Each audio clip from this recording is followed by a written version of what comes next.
right now I'm going to just read a quote from Edward Mindal House and what he had to say in a private meeting with Woodrow Wilson, president between 1913 and 1921, from the private papers of Woodrow Wilson. Quote, "Very soon, every American will be required to register their biological property in a national system designed to keep track of the people, and that will operate under the ancient system of pledging.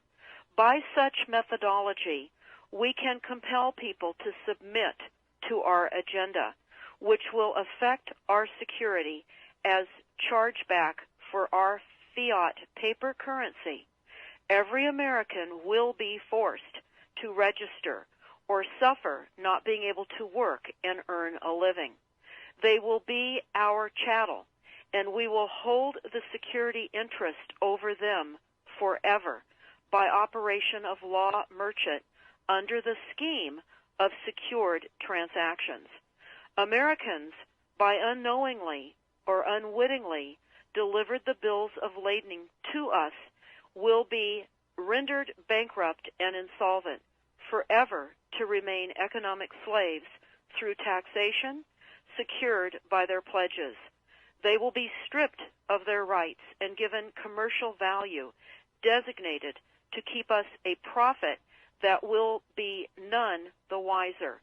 For not one man in a million could ever figure out our plans, and if by accident one or two would figure it out, we have in our arsenal plausible deniability.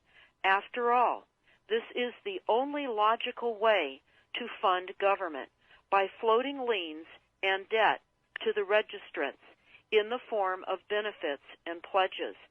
This will inevitably reap us huge profits beyond our wildest of expectations and leave every American a contributor to this fraud, which we will call social insurance.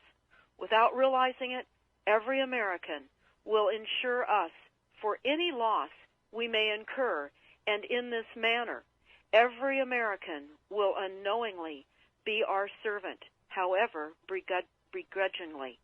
The people will become helpless without any hope for their redemption, and we will employ the high office of the President as our dummy corporation to foment this plot against America.